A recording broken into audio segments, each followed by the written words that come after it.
Hello again.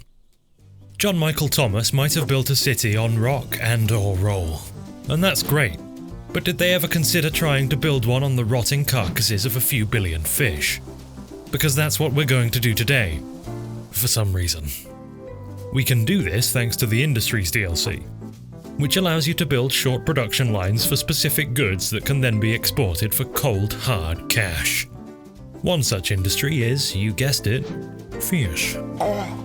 This city's purpose isn't just necessarily to make vast quantities of cash, though, but rather to support, or at least largely facilitate, a relatively large utopian society through the exports of fish. It's not exactly a laser-focused objective, I know, but just go along with it, it's for your own good. Great cities, though, start with small foundations, because you don't unlock the fishing industry until 1200 population. In my first attempt at this in the city known as Fish People City, which is most of what you've been looking at so far, things went extremely poorly, devolving into traffic-induced madness long before becoming a fish-reliant utopia. But I did learn some things from this attempt. Things like how many fishing harbours can saturate a fish factory and other such fun concepts. Mainly though, I learned that I needed to go back to city planner school. So anyway, welcome to the town of Fish. I mean, why beat around the bush? I now like to think of myself as something of an advanced, gigabrain city planner, with an almighty wrinkled and pulsating frontal lobe. Anyway, what that really means is that I'll plan an arterial road to feed into my initial residential and industrial areas, because I've spent the last hour or so watching videos on the subject. We're sucking water from our future fishing areas to slake the population's thirst, but don't think we'll just go pumping their effluent back into it. On rare occasions, I am actually capable of forethought, and for that reason we'll be pumping our turds directly into the ground, creating vast underground cisterns of human shit. Future generations will surely marvel at the majesty of our towering intellect. No, that's not a fossilized potato you just found, archaeologist of the future. That's Bill the Fisherman's coprolite. Believe it or not though, the population of fish will be educated. You don't need to be educated to catch a fish, but I'm hoping that if I send them all to university, they'll figure out a way to train the larger fish to do the majority of the work for them. With our burgeoning population climbing past 1200, we're going fishing. On the coast here, not coast of the sea mind you, it's more of a river. Anyway, we've built a sea wall, or a river wall, on which we can throw our first few fisheries. They're generalists. They'll catch anything. They're fish whores. The trade-off being that they're less efficient overall or something. Smaller cargo holds, I guess. Later on, we'll have specialists who can only catch one kind of fish, but will do so very well indeed. The boats run along these routes that you plan for them, from which they will not deviate. Which means there's some optimization required. The routes need to be the perfect length to fill the cargo holds right as they arrive back to the dock. Luckily, I enjoy making minor adjustments to a system in order to achieve 100% efficiency. It's kind of a whole thing. The fish, once caught, need to be mashed up and stuffed into nasty little tin cans to be spread across the nation as the main, and only, export of fish. First though, we'll need more people here to man the boats, so give me half an hour, I'll get right back to the fish thing, I've just got to do some city planning. Yes. Roads here, and houses there, put some... one of them there, I think. Yes. Being from the UK, I like a good roundabout, and yes, this place uses left-hand drive. Because despite the comment that you're currently writing to tell me otherwise, left is right and right is wrong. From these roundabouts, I'll zone more residential areas, with some funky angles and curves to add a little spice. Check out this lovely avenue. It's practically throbbing with excitement at the prospect of people moving onto its residential zones. Moving on. Now I want our arterial road to run between these two main highways, so I'll make a quick, hideous interchange to serve that desire and, wait, what were we doing here again? Oh yeah, fish. Whenever I'm trying to do something specific in Cities Skylines, I always just end up getting sucked into just making a city, and forget about the strange high-concept thing that I'm meant to be aiming for. Okay, so I've obviously chosen this map for a very specific reason. All of the waterways that are ripe for fishing. Let's cover some more of them in docks now. But wait, first, actually, trains. We've unlocked a map tile with a rail connection and reached the population required to build a cargo station, which allows us to export our stinky produce en masse for that money that we so desperately desire. The vast majority of that stinky produce right now. Do you smell it? That smell. The kind of smelly smell. A smelly smell that smells smelly. Anchovies. Looking at all those boats depleting the fish stocks at totally unsustainable rates brings a tear to my eye. I mean, just think about all the profits. At this point, we're actually even doing a little terraforming for the sole purpose of creating more uniform fish populations, as the different kinds of fish present in an area are determined by the depth of the water, as far as I could tell. So in order to create a larger zone of shellfish, I had to dig out a deeper area here. It's very interesting stuff, I'm sure you'll all agree. What's perhaps more interesting is the fat stacks of cities money that reek of fish flowing into the city's coffers. Though the income tab for specialized industries fluctuates wildly due to the rate of exports, which makes it hard to actually pin down exactly how much you're earning. Anyway, it's time for a little more normal cities gameplay. With the growing population, traffic is becoming more of a problem. It's about time to make some pedestrian flyovers so that I can prevent people from having to cross the main thoroughfares and interrupting traffic flow. They've also got plenty of access to buses and metro lines in the city of Fierce. These are some of my favourite things to set up in Cities Skylines due to the extremely satisfying real-time data showing the numbers of people waiting at stops, currently riding trains, as well as the little percentage of car journeys saved stat. That really gets my motor running. Generally though, the main source of jams in a cities game is industrial traffic, which is made a little lighter in this particular city thanks to the fishing industries satisfying a chunk of the need for industrial zoning.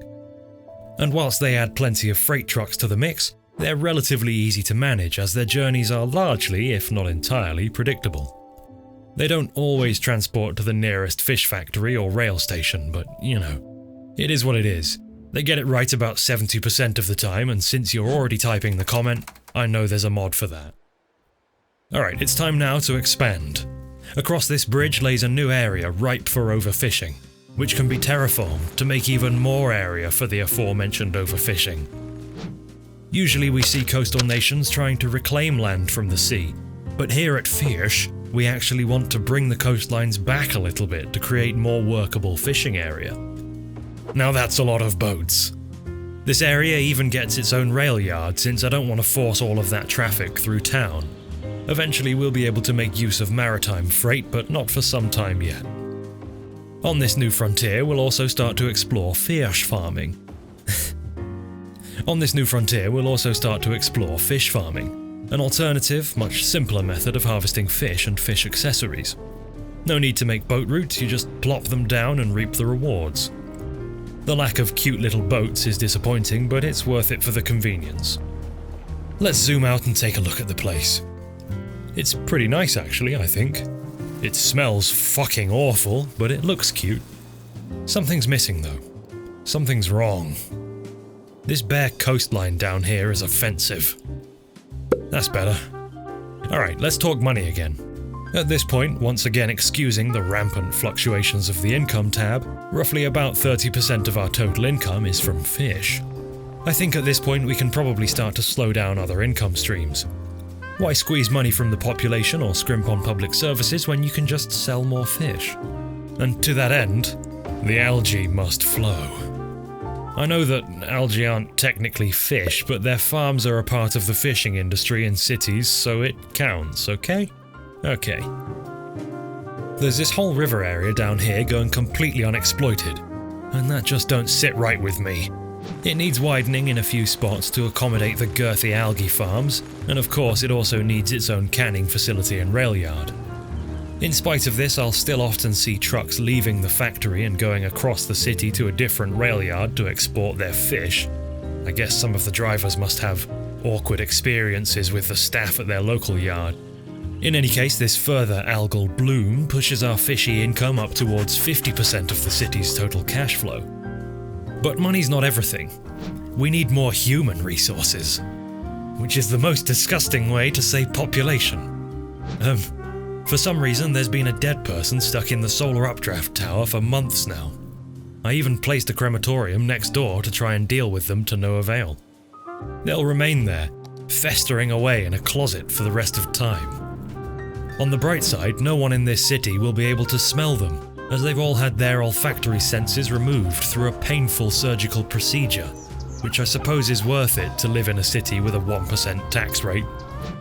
I'll add an area of high-density residential zoning and a few offices down here in the south, north, west side of town, wherever it is. But at this point, a lot of our population growth can come from switching chunks of our low-density zoning out for high-density, which I'll do wherever I don't think it'll cause traffic issues.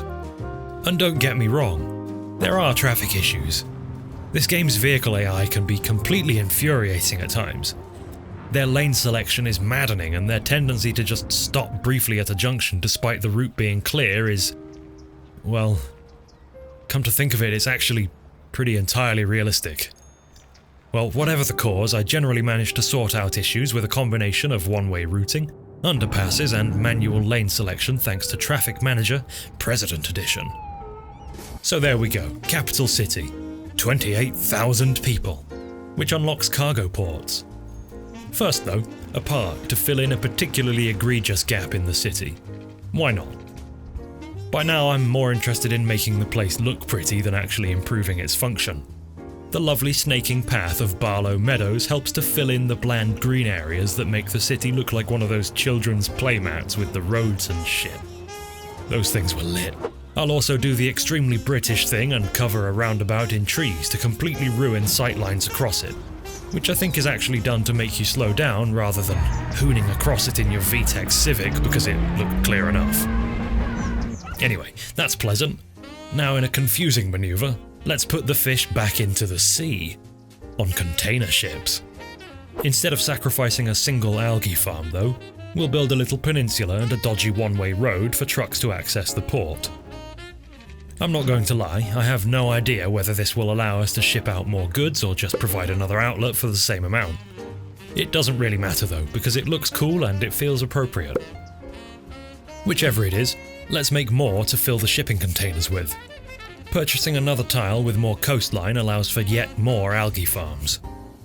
If I could have a video's thumbnail and title change once you had watched a certain amount of it, at this point I'd change it to something to do with algae rather than fish.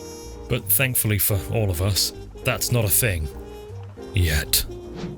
Maybe now we should start to share the rancid smell of success with outsiders more directly, by inviting them into our delightful home as tourists. We've already got a fairly decent, by my standards, public transport network set up, and the important areas of the city are actually quite walkable. So all we'd need to do is bring them here in the first place. We'll get to that in a moment. First, I want to clean the place up and make it a little more attractive. One of the ways I'm doing this is by adding excessive numbers of fully functional cannons to our park, pointed mostly at the sand pits. This is so that the cannonballs bleed away most of their kinetic energy passing through the playing children and come to a safe rest in the sand, instead of ricocheting off towards the valuable skyscrapers surrounding the park.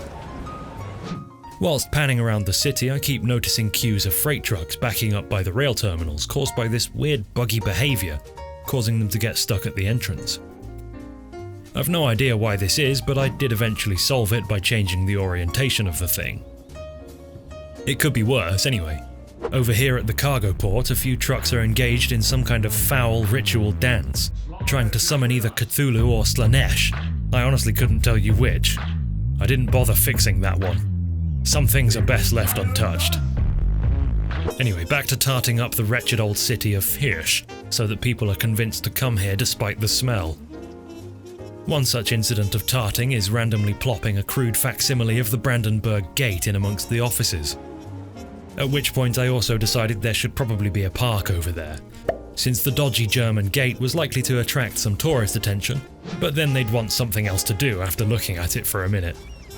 Alright, so now that there's something for them to look at, I first built an intercity bus terminal and linked it, unsurprisingly by bus, to the new and shiny harbour. Wow, that sure is a boat. Can't deny it.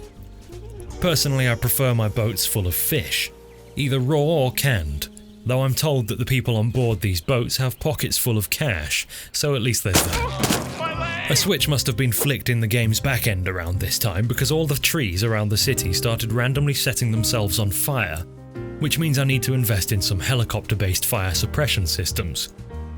It probably doesn't have anything to do with me filling in every available space with densely packed woodland. No, couldn't be. Through a combination of buildings leveling up thanks to proximity to faux world wonders and rezoning low-density areas to high-density, we hit the next population milestone of 38,000. A colossal city, apparently, which mainly unlocks a load of rather specific public transport hubs that I can't be bothered to figure out right now, because I'm too busy building a zoo. Look, Meese! And we have a crocodile too. Look at him go! And here's the Statue of Liberty. And here's our portal to the Underrealm. And here's our Cathedral of Plentitude, whatever the fuck that is.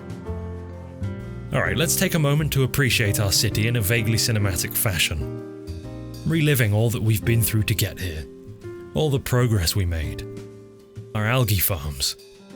Though we've not looked at them for a while, they're still pumping out their valuable slime in vast quantities. And who could forget the forsaken truck sex ritual, flowing ever onwards in its foul, writhing manner to this very day.